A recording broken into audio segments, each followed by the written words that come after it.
Can the Florida Gators do the near impossible and upset Lane Kiffin and Ole Miss this weekend?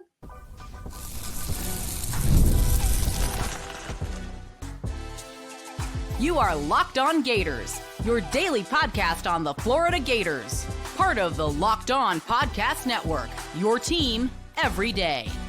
Let's go into Thunderdome. Brandon Olsen from Locked On Gators is in the house. I'm Steven Willis from Locked On Ole Miss.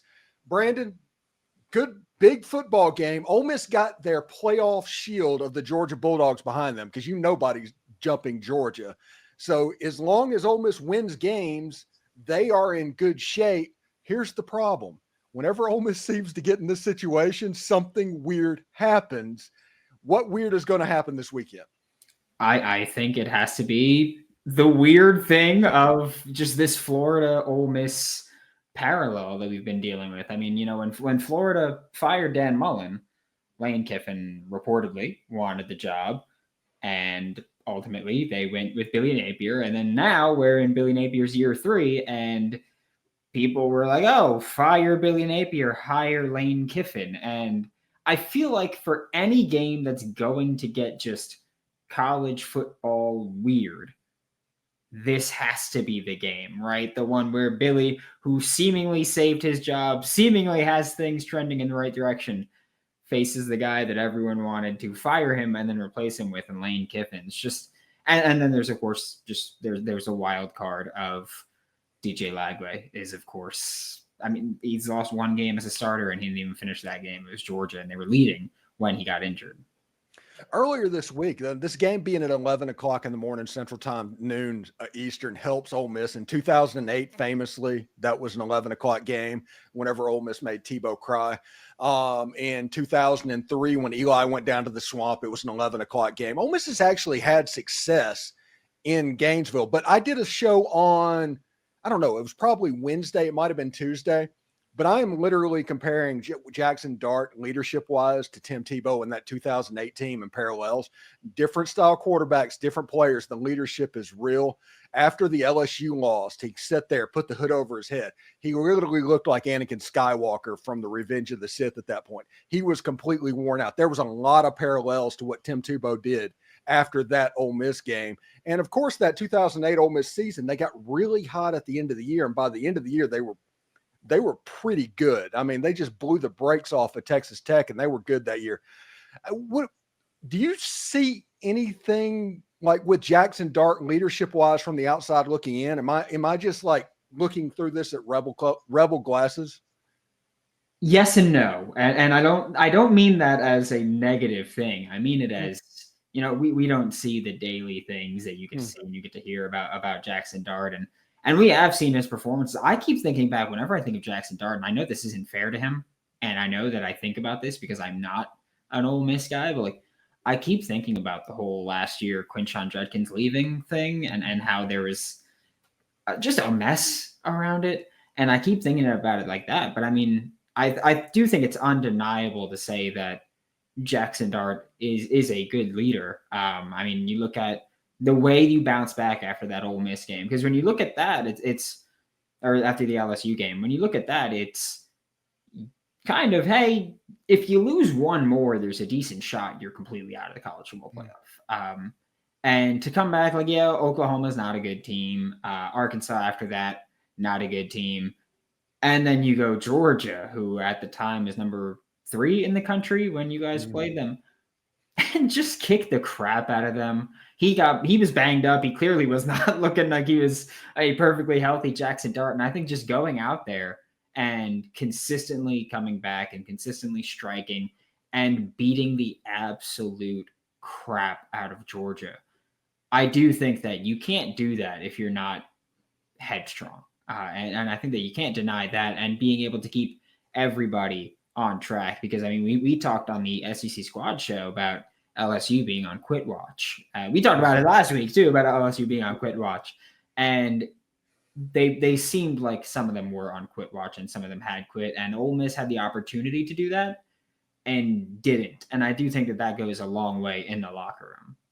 Yeah, it's pretty amazing. Whenever this season ends, if Ole Miss makes the playoff, Jackson Dart basically, he's the one that recruited Princely Umanmielen to Ole Miss, like stayed on him big time. Sorry, Florida fans, had to bring that up. You had Yeah. to. Great. Walter Nolan, all those defensive players, this team is basically a portrait of Jackson Dart. And I think if this is all said and done and Ole Miss is able to put a run together, get through the Florida Gators game and Mississippi State and into the playoff, it will be interesting to see what his legacy is at Ole Miss, because it's very statue level at this point. Yeah, I mean, look, if you can go there and make a legitimate playoff run, I feel like you got to go, all right, Lane, Jackson, you're both getting statues at this point, because everybody always talks about with Ole Miss, Ole Miss doesn't have the resources to hang and bang. Like, that's the external conversation, which we know the external conversations are usually not nearly as accurate as people like to portray them about every university. But the whole thing with Lane prior to this year, people were like, oh yeah, Ole Miss doesn't have resources to build a championship team. Ole Miss doesn't have that, but they're doing it. And so I think just that, which by the way, I mean, Lane's a great coach. I don't care. I know that when he was younger, he was a bit of a knucklehead, we'll say. But he tried a 78-yard field goal or something like that. Yeah, like stuff like that was like a knucklehead. But he's developed into a great coach. He takes things way more seriously. I used to be a very big critic of his, but I do think that when he hired Pete Golding for me, that was a big turning point. I'm a Pete Golding fan, and so he started taking these more seriously and calling out the boosters on social media of look at how much money Ohio State's spending in the portal. And it works. And so, yeah, I think that he's putting himself firmly in place to make a deep run. And if you do that, yeah, you're easily talking statue right there. All right. Thanks for watching the Locked On Ole Miss and Locked On Gators podcast. When we come back, we'll start talking about players to watch and storylines in this football game. Ole Miss in Florida, 11 o'clock on ABC. Stick around. Maybe gift giving isn't your love language. You overthink it, you wind up waiting too long, and then you buy something disappointing or something not at all. It happens, right? Well, we've got the perfect gift for you. Skylight Frame is the touchscreen digital photo frame your whole family will love. You can upload thousands of photos with your phone and watch them appear in seconds. It's easy to use. Setup takes less than 60 seconds, and there's seamless sharing where you can invite friends and family to easily share photos via the free Skylight mobile app or email. There's no account or subscription required, so you and your siblings can go buy a Skylight frame for one of your parents or both your parents, whoever it may be, mammy, pappy, whoever it is.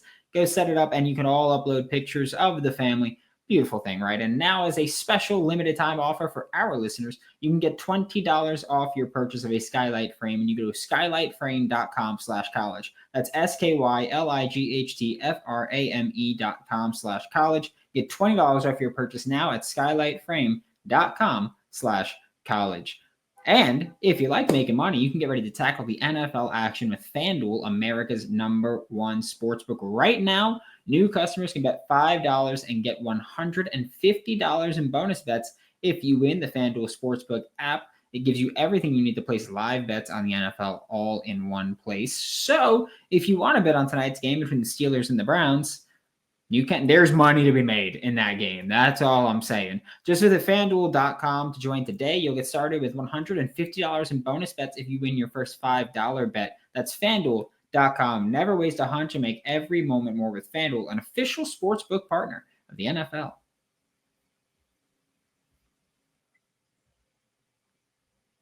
All right, we're back in Thunderdome. Steven Willis from Locked On Ole Miss, Brandon Olsen from Locked On Gators, and players to watch in this game. The one thing that Ole Miss fans are really excited about is it looks like Trey Harris is going to be back in this game. And the rumor is in Florida, and people that watched the Florida-Texas game saw the trouble that secondary had against that Norm Chow-related matchup passing game, which is similar to what Lane Kiffin does. Tell me, what does Florida have on the back end of that defense? What kind of an answer have they made after that game? Or is this going to be a repeat potentially of that? I'm very torn on it because if you look at the past two Florida games, it's that Texas game where their secondary, I know there were injuries all throughout the defense, but they looked silly at point. Like Sark was just dialing up things that we've never really seen, and they were creating explosive plays off of that. But then you go to the LSU game, and there's Kyron Lacey, who's carving up the SEC this season, and they put absolute clamps on him. Up until the final drive of the game, he had one catch. He was boxed entirely. And Florida's secondary against LSU played with an energy that we haven't seen from a Florida secondary in a very long time. You go back and watch that game, and there were a few things happening almost every single passing play for LSU, which was a lot. They were on the field for 93 plays. But Caleb Banks was always in the backfield, and he was always walking Garrett Nussmeier back to the huddle like he was his son. Like he was just like, come on, buddy, chatting the whole time. And then you look at every play where Kyron Lacey runs a route, and usually Dijon Johnson was on him, and Dijon's just in his ear, pestering him. They're throwing thumbs down at him, like they're talking right at him the whole time. And it seems like they were playing with a level of confidence that we haven't seen from them, I mean, ever really, from these players specifically. And if you can come out there and play with that level of confidence against Trey Harris, you can have a conversation for shutting him down. But I think the issue there is that with LSU, it was kind of, hey, shut down Kyron Lacey. That's got to be priority number one. With Ole Miss, there's a billion guys that can get the ball, that will get the ball. And I think that that's where things open up that make me think this might go a bit more toward the Texas side of just there's so many weapons, whereas LSU, they really just keyed in on Kyron Lacey, and I don't think you could do that against Ole Miss. Yeah, one weird thing that happened this week is Shane Beamer posted out, it's like, hey, we had a wide receiver that wanted to transfer out that said he wanted to go play for a real quarterback and that we didn't have one. And then, hey, look at this guy. He is a little bit better than we expected him to be against a quarterback that is basically number 1 or 2 in all the statistical categories. It's like, Shane, he got what he wanted. Well, Shane's an idiot. Don't ever get that. Shane Beamer's an idiot. He is. I dislike him just outright, but also he is the only coach in the SEC that is 0-2 against Billy Napier. That's a bad look to have, considering Billy Napier is now 16-19 in his tenure in Florida. Not exactly a great look for you, Shane, but maybe just stick to making your little TikToks that you do during the offseason. Which, by the way, this week, basically it seems like Lane Kiffin and Billy Napier, they might literally be friends. Yeah, they are.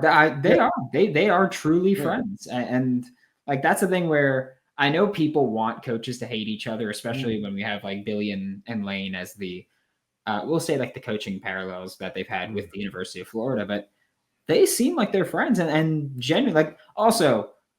Billy's a really nice guy. like Billy's a really nice guy. I can be a D-bag as the host of the show, but like Billy's a nice guy. Billy's going to be nice. And they seem like they're friends. They've been, I mean, climbing, I guess, for a long time together at a certain point when Lane kind of started taking things more seriously at Alabama and Billy was there. And they've had, of course, Billy mentioned, he called Lane after his father passed and that they were talking about that and talking through that. Like, they seem like they're actual friends, but I feel like that makes this game just way more weird potential is what I'll call it. It gives it a lot more weird potential, and that adds a little fun to it. How much money would you give to be able to just have access to the Saban disciple iPhone chat that goes around? I mean, I would easily drop like at least 100 or so a month. Like I would just to be able to see with, even though I know that they don't talk that frequently, but just like whenever they do, just be like, oh my God, look at that. Like just to be able to do that. Yeah. I'd pay a good bit every month to just have that insider program of the Saban disciples. Like Lane Kiffin mentioned earlier in the week is like, hey, we're hoping we don't go to the SEC championship game because of the extra game, the wear and tear and all of that for the college football playoffs. And sure, that made college football purists and all that clutch their pearls and all of that. But the reality is there is no AFC East championship game. It's all about the big enchilada at the end, but you know where that idea came from. That is coaches talking on that group chat. Yeah. And I know that the like I said, college football purists, the future's now, old man. Like this is no longer the college football that you grew up watching. It's not the college football that I grew up watching, and I'm on the younger spectrum of the hosts here. at Locked On. It's different now, and times are changing whether you like it or not. And there is genuinely that conversation of like, well, do you want, like, I know that that's been a conversation that people had prior to the season of valuing, do you want the bye, the home game? How would you prefer things shake out? It's like some people, yeah, they're going to go, I don't want the college football or the conference championship game where, yeah, if you lose, you're out, or you could be out, whatever it may be. There's a lot of new factors and variables into this. And I think that a lot of people aren't going to like it, but it's going to happen all the same. It doesn't matter. It's inevitable. So back to the game real quick. Jaden Baugh, the running back for Florida. This kid's good. He's legitimately good. At the beginning of the season, whenever it came, everybody was talking about Montrell Johnson and all of those guys. But Jaden Baugh, he's come on. I think that he's the RB1 for the future and beyond. He's probably one of those 235, 240-pound running backs that just puts people in hell in the future.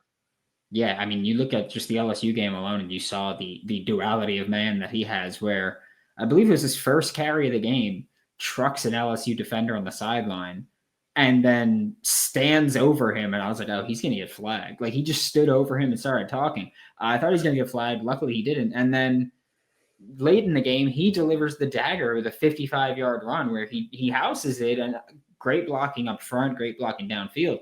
But there were plenty of unblocked players coming across, and he just outran them. And I think that shows his kind of legitimate ability. And I think that he has, I know this is not something that many people will care about, but it's something I will care about. I think he's a hell of a pass blocker for a freshman running back. That is not a common trait that they have. And so I look at him and I'm like, yeah, he's a guy that we talk about opening up this offense for the future and beyond, especially when you have a DJ Lagway that wants to take deep shots. Yeah, let's run the freaking ball, use him to set it up, and then throw bombs. Why not? Is Elijah Badger the wide receiver one? Yeah, he's that dude. He's the guy that's going to go, I think, day 2 in the NFL draft.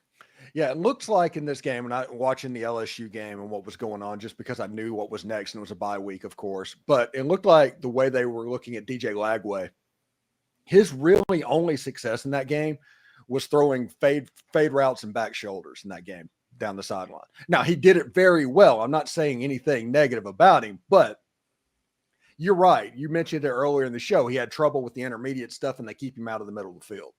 Yeah, he is a very young quarterback that is still developing. And right now, his best traits are his athletic ability, which he was not able to use last week and won without it, and his deep ball, which he and Elijah Badger from Jump Street have connected on those deep balls a lot. Like from Miami game, even though he got blown out when DJ came in, it was looking pretty decent. Samford game, DJ got the start with Graham Mertz having a concussion, and you just started throwing bombs to Badger to start off.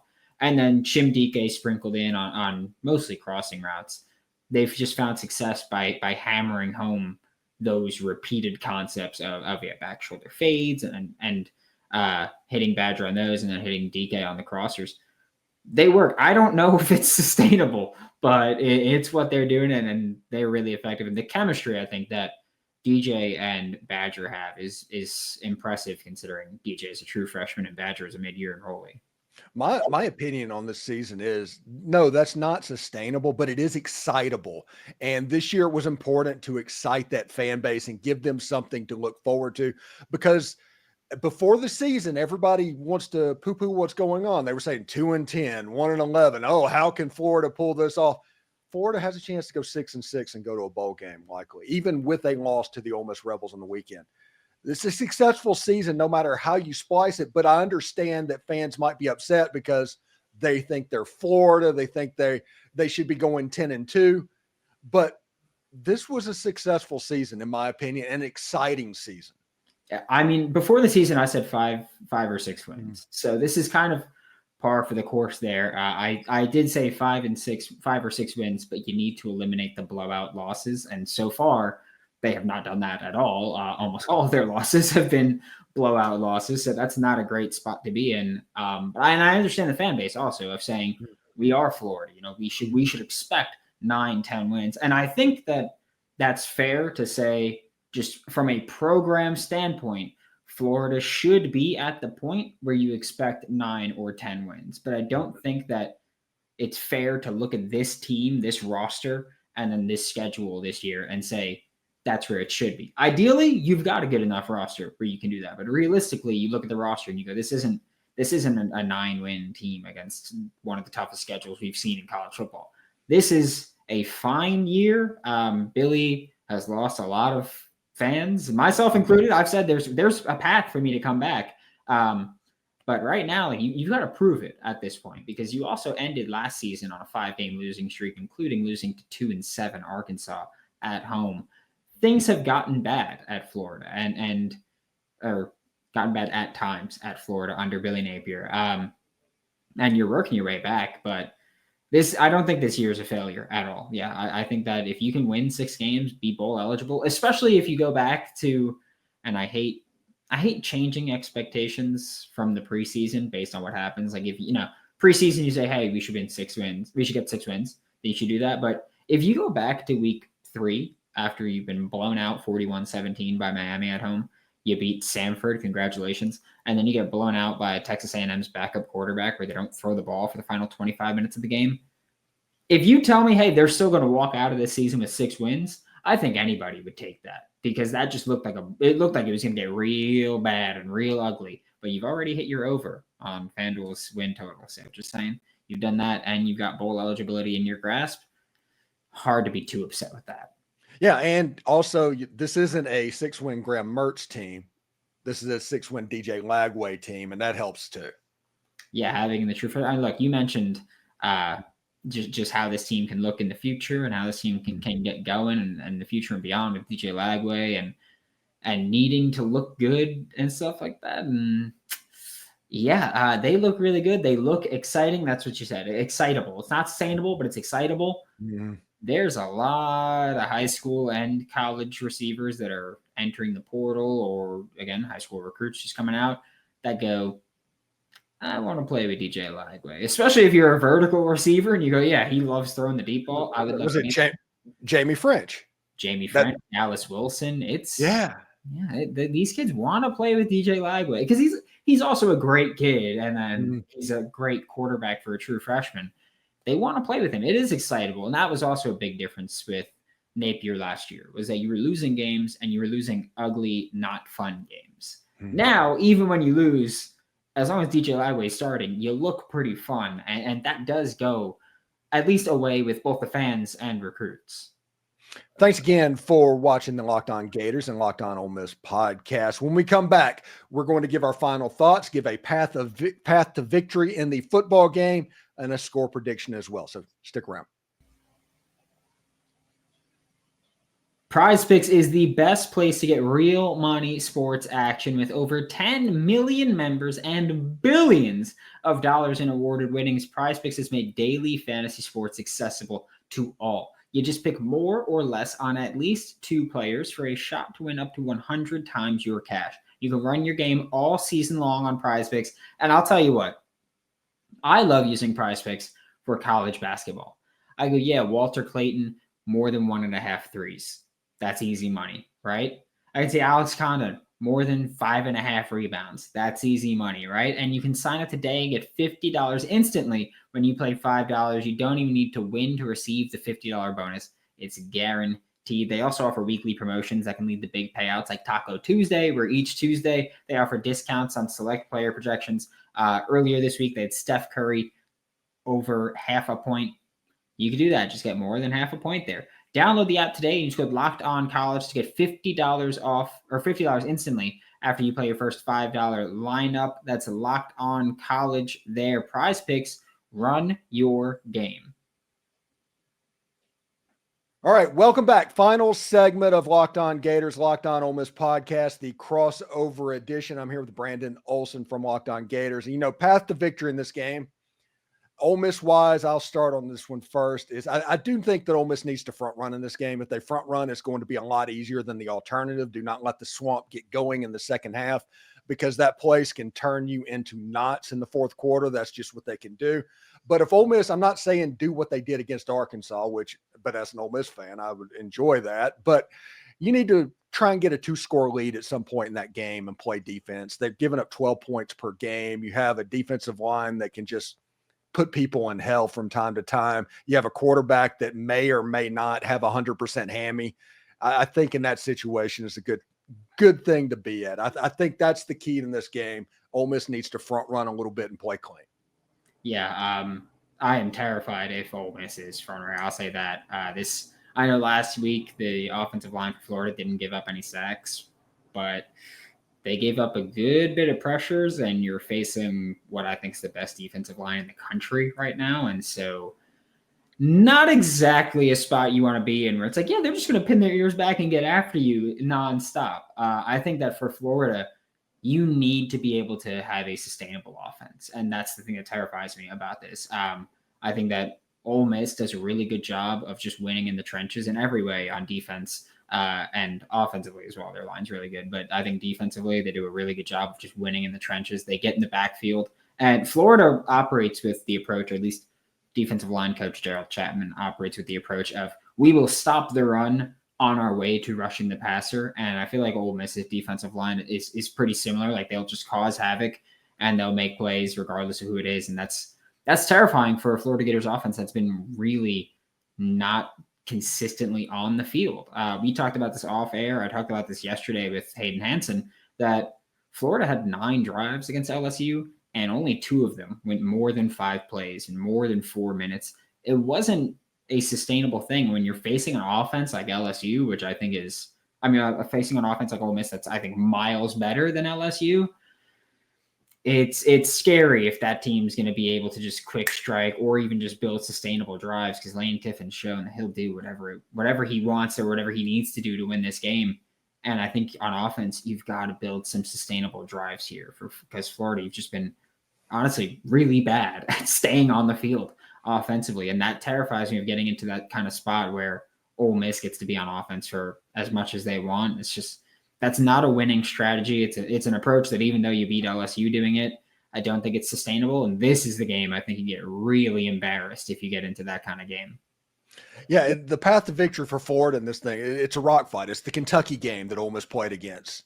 You sit there and just frustrate Ole Miss, hope that Lane Kiffin and Ole Miss self-destructs, and maybe one of those weird moments that happens to Ole Miss from time to time happens. Yeah, I will say that I hope with DJ Lagway, because DJ Lagway, the hamstring injury, not as bad as initially expected. It's a bone bruise, not a strain, despite them initially saying that they confirm it's a strain. It's a bone bruise, so wink, wink. But if DJ Lagway is really able to move, I think you have to make that a key part of your offense, of just trying to churn out first downs. Not saying that you need to play ball control football the entire time, but you need to be able to churn out first downs, turn this into an ugly game. And I say this about Kentucky all the time, that the way Kentucky beats people, the way that Kentucky beat Ole Miss, and the way that Kentucky almost beat Georgia is they try to make this game really bad. Like, never argue with an idiot, because they'll drag you down to their level and then beat you with experience. And that's how Kentucky plays football. And I think Florida, you've played Kentucky plenty where you should know how to do that. So Florida should be able to hopefully bring Ole Miss down to that level. Like, you need to dumb it down. You need to ugly it up. And that's the only way that I think you really come out of this game with a chance. I don't think it's relying on DJ Lagway to complete 3 20-yard passes on one drive and then be able to rip off a 55-yard rushing touch. It's just not a way that you're going to beat a great team like Ole Miss. Yeah, I think one key in this game is the health of DJ Lagway, because if Ole Miss can play 2-man in this game, Florida has no chance. But if DJ Lagway can run, Ole Miss can't play 2-man. And so that'll be something for everybody to pay attention to as well. So, score prediction for this game, Brandon. Here's the thing, despite everything I've said, I have committed to something, and I am still committing to that. Florida's winning this game 24-21. That's my prediction. So I think this is a better team. Sometimes in college football, that doesn't matter. Kentucky won the game. So yeah, I mean, Locked On Gators host can pick Florida. That's the way that works. I think Ole Miss 31-17. Florida scores at the end to make it closer than it actually is. But I do think this team is clicking right now, and this Ole Miss offensive unit has finally caught up with the defensive unit. And I think they won't be denied a playoff berth. They see the light at the end of the tunnel. Yeah, and they should. They've got a great, like, again, we talked about it earlier. You've got Ole Miss history in front of you. Like, you can do something that, what was it? Ole Miss hasn't won an SEC championship since the 60s? 63 or 64. Yeah, that's an insanely long time. Neither of my parents were alive when the Ole Miss won the SEC championship. That's how long it's been. Like, you've got a chance to make history. And I think if you're on that Ole Miss roster, like, you've got to be just like salivating. But also, I do think that's one of those things where sometimes you try too hard and you maybe make some mistakes in that way. So that's what I'm hoping for, at least personally. Love Princely, hope that he has a great time, but I'm kind of hoping that not with DJ Lagway at the back. You don't want Princely to have too good of a time. Yeah, no, I hope he has a great rest of his career, excluding this Saturday, if that works. Yes, because he had Carson Beck. He was just ripping him apart. Oh, that was, by the way, beautiful to see. I've always been a big Princely fan, and so watching him do that against Georgia, I was like, oh, this is heaven. I don't even care that he left now. This is just heaven to watch. All right. Thanks for watching the Locked On Gators and Locked On Ole Miss podcast. Brandon Olsen from Locked On Gators. What do you got going on this weekend? How can Ole Miss fans watch your reaction show after the game?